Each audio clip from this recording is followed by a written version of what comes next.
Urban Crag Climbing Center is a rock gym located in Dayton, Ohio, with 8,000 feet of textured and sculpted vertical terrain ranging from 28 to 56 feet.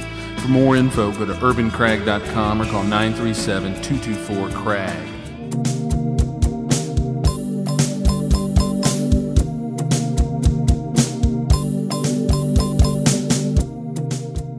Kudos to the mayor. Kudos. Yes, we believe in dishing it out when it's needed, good or bad, and this time it's good.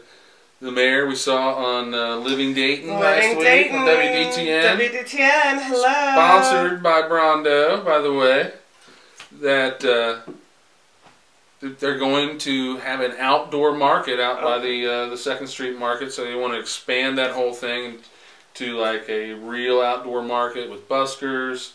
He's put a call out for vendors, and we've got a little link down here for you to check out on how to get involved. And I just think it's great. It's fantastic, and it's only $20. Right, that's I was something just about else. to say, easy for anybody to get involved in.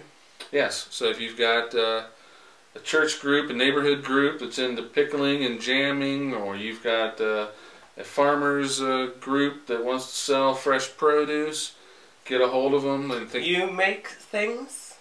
You make things. You make jewelry, crafts, jewelries, whatever. $20. Yeah, you got some antiques. You want to set up a table for $20. You know, it's just $5 more expensive than the North Dixie Paris Flea Market. North Dixie. But yeah, that is fantastic. Mayor, keep it up on that front. Like the 2nd Street Market is really. It's small. It's so cramped. Sorry, it's but one it's just like lane. you go one. Yeah, you do like 2 swipes, and it's like it's time to go. Yeah, and it's only open on the weekends for a few hours. Closes in the early afternoon. And it's kind of ill situated. Yeah, it's the location is not. It's in a weird spot. Not very noticeable. If I lived in Toronto, I'd be at the market buying cheeses and stuff. I mean, I wouldn't even. You'd live there. I wouldn't even need to go to an actual a Kroger. I could, Yeah, you would be probably. great. Yeah, you'd probably take a cot and want to live and live there yeah. and just surround myself with olives and cheese and wine. Yes, and I'd be like, oh. I left my man for food and wine. Yeah, he'd be like, sorry. Oh, yeah. Yes. I think you wouldn't be able to get me back. I'm sorry, honey. I'm home.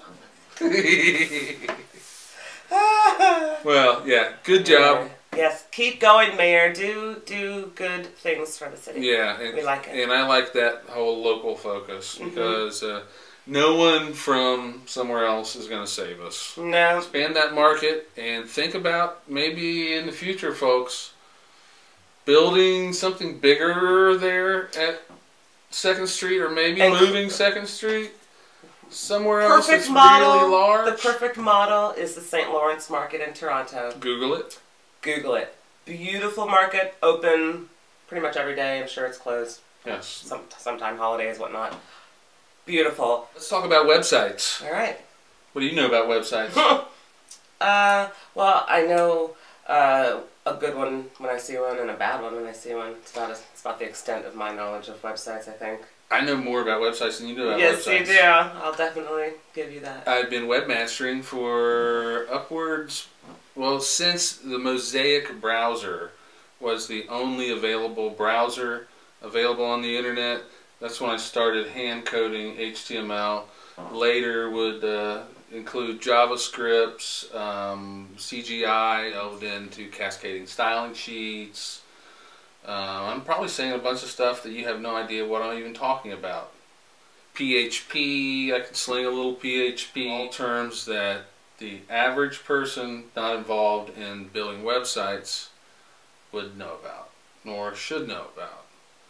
And when I knew about all these things and I saw the City of Dayton Economic Development Department was going for asking for a contract to be approved for $45,000 for a brand new economic development website with a company.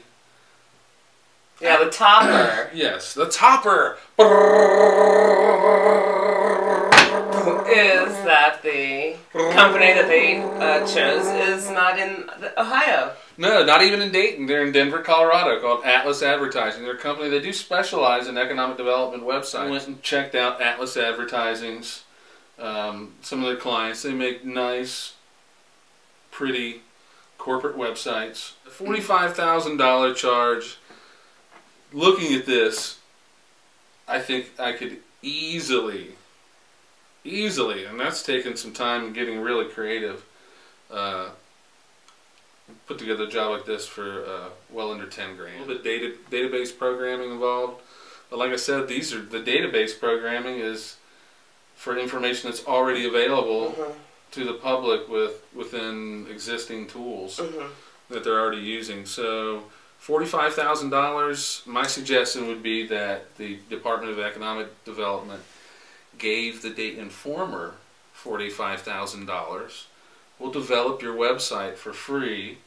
We'll host it on our server. For free? But they're giving us $45,000. Exactly. We'll use that $45,000 to develop our business, to buy equipment, to help, things that'll help us get the time that we need to have additional employees. I'd vote no on this and see if there's not a local firm that can do this work.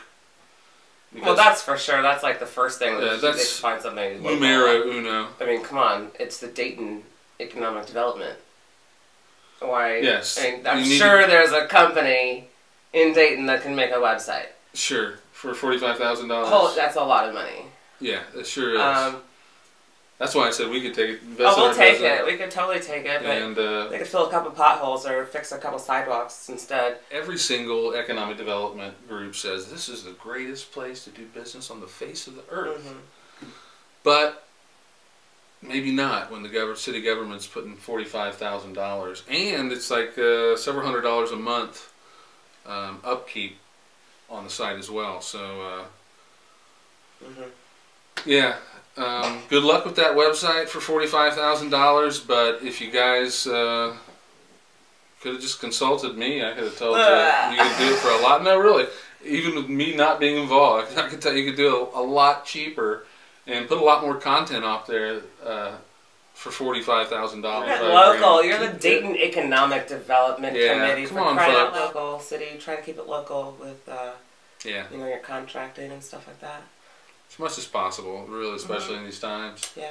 We need to concentrate and keep our dollars from floating out of state, unless absolutely necessary. I mean, sometimes you always have to do business with people. But when you have the choice, and it's a city government, keep it local. Yeah. We can do a lot better and cheaper than these guys. We could probably clone one of their client sites to make it look just like that and put a little Dayton spin on it. Finally, some of you knew this lady in Dayton. Most didn't. But Miss Genevieve Gray, a bus driver, a longtime school bus driver for Dayton Public Schools, passed away this weekend after a 6-month battle with cancer. And if you never met Miss Gray, you don't know what a truly friendly, totally beautiful human being is, because everyone, I'm sure the transportation department is just tore up. She was the spirit of taking little kids to school and doing good by your fellow man and loving everyone. She would tell everyone she met, "I love you." And she meant it, whether she had known you for, 30 seconds or 30 years. And so Dayton lost one of its greatest citizens this weekend, Miss Genevieve Gray. I'll really miss her. I'm going to try to get up to the funeral this weekend. It'll be a really, really somber occasion. And rest in peace, Miss Gray. I'm David Sparks. This is my wife, Audra. We are the Informers from the Dayton Informer. And thank you for watching another episode of the 937. Peace out. We're out of here.